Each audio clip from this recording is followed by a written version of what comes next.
Ngayon ay magluluto ako ng sopas.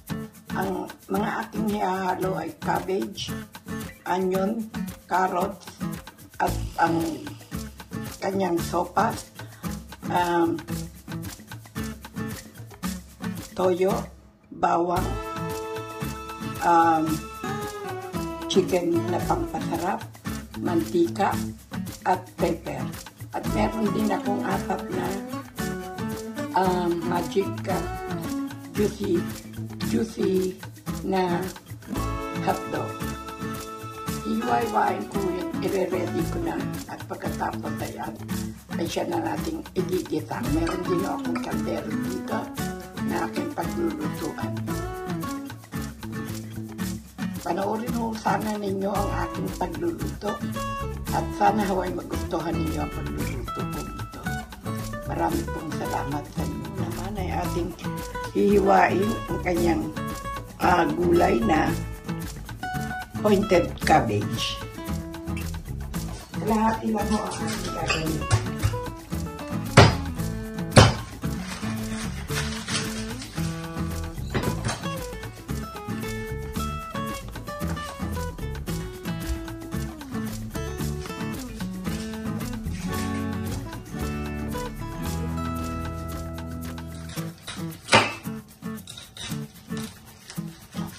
Tinong natin sa tigas na parte nito cabbage para sa ating soup na gagawin.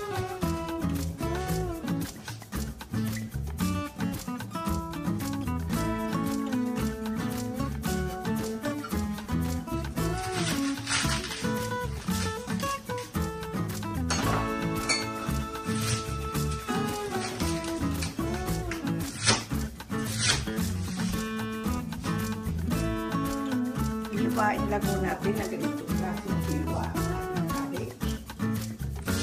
Napakain natin sa ating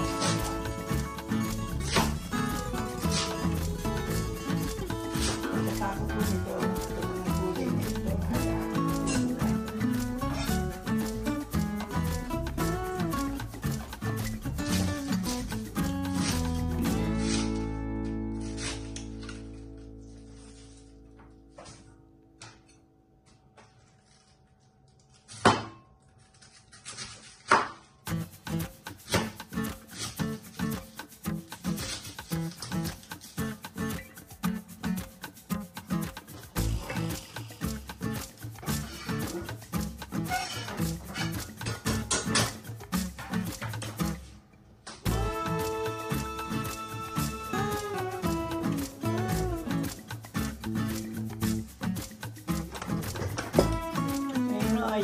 iwain naman natin ang ating carrots. Ang gagamitin ko rito ay 3 carrots lamang.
naman nating hiwain ay ang kanyang bawang, ay ang kanyang sibuyas.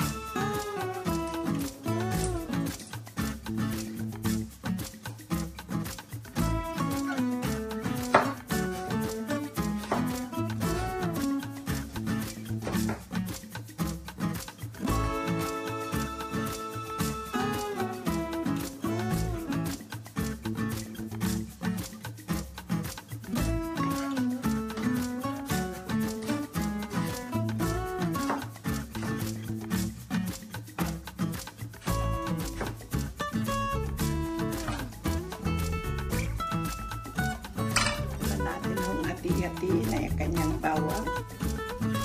Papaus ko lang ito. At ito ay balat na. Ang piraso na baba na ilalagay. Papaus ko natin dito para mabilis yung iwan.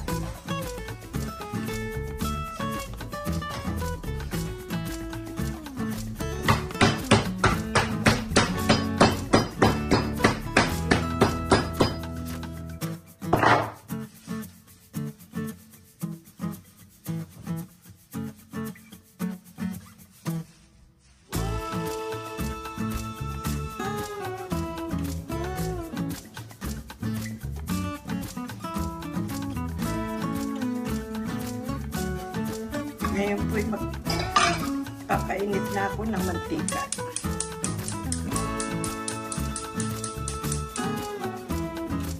Ngayon po'y magpapainit naman tayo ng mantika sa isang kaserola. Nagdata ko na rin ang repolyo. At usahan na natin igisa ang lahat ng mga kailangan sa pagluluto.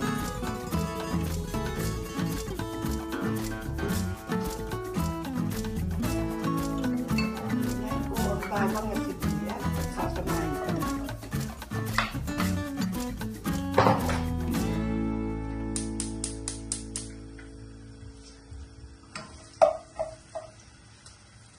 Pinagsama-sama ko na ho ang sibuyas at bawang, pareho din naman yun. At isusunod ko ang kanyang sausage.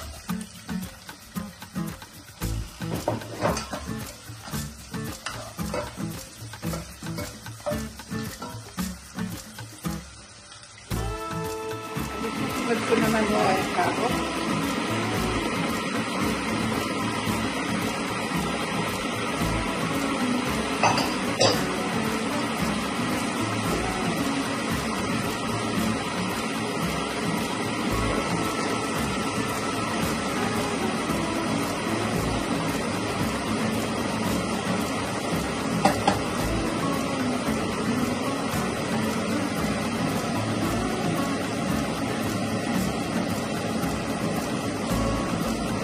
Asahan na natin ang ibang mga panlasa.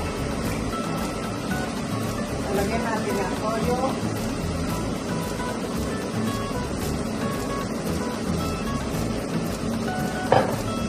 Lagyan natin ang paminta.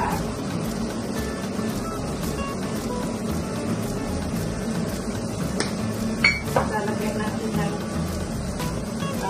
chicken.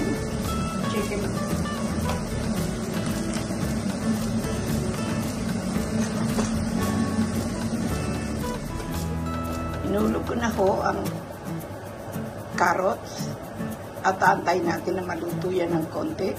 At ang kasunod naman ho niyan ay ihuhulog natin ang macaroni na pang soup.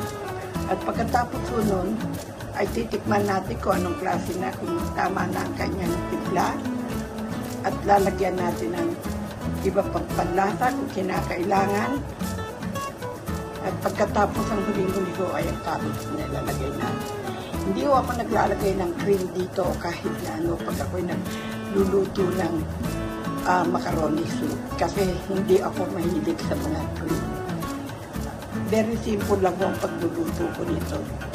Hindi rin ako naglalagay ng mga kung ano-ano pa. Yung simple lang na pagluluto ginagawa ko. Lagyan lang nyo ng non-seasoning at ang ilalagay naman natin ay ang soba.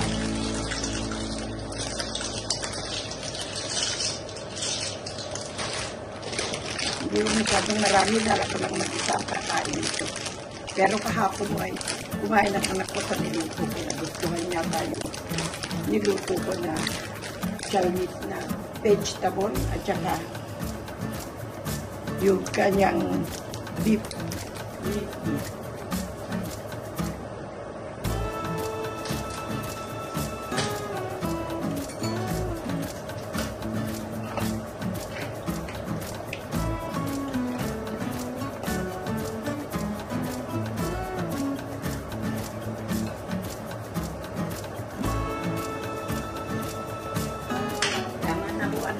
At maaaring hindi ko nadagdagan pa ng isa ng asin. Tama na ho ang aking panlang. Kasi na maluto ito, mag-umpisa na tayo mag-tidy up ng mga ginamit natin.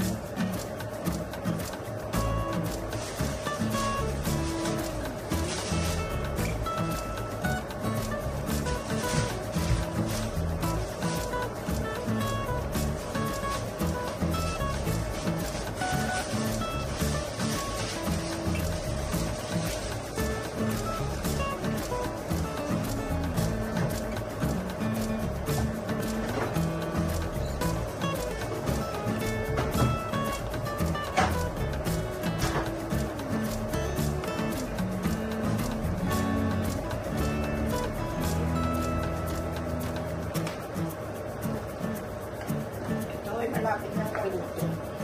Hindi ko naman ako masyadong palalambutin ng ganito papabayaan ko lang ang naiit at tapos ang gas ng manggok sa kanyang pasalo. Sa loob ng mainit na tubig. Masabaw niya.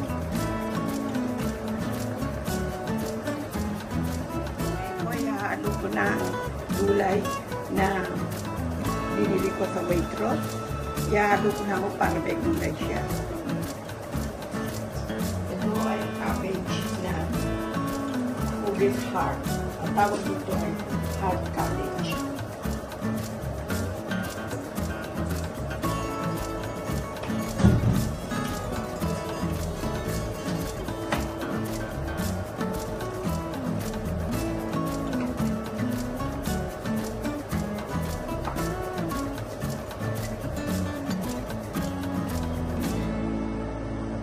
Ayan o, hindi ko siya inaluan ng kung ano-ano pa. Hindi ko rin siya lalagyan ng cream dahil hindi ako mahilig maglagay ng cream. Dadagdagan ko na lang na ako ng tubig. At pag ito'y lumano na, kumulo na, ay aalisin ko na. Ito ho ay luto na. Madali lang ko ito lutuin kahit sino pwedeng luto dito.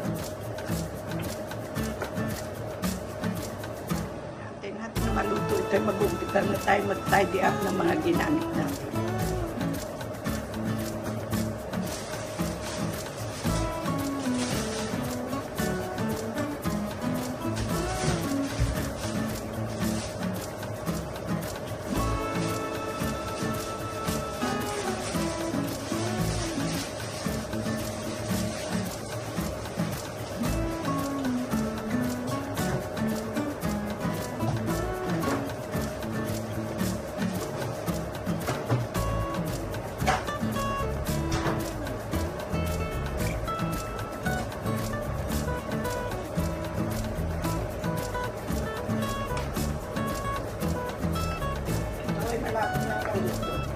Hindi ko naman ako masyadong palalambutin ng ganito. Papabayaan ko lang na nainit sa kasal. Hanggang sumando sa kanyang pasalo. Sa loob ng mainit na tubig. Masabaw niya.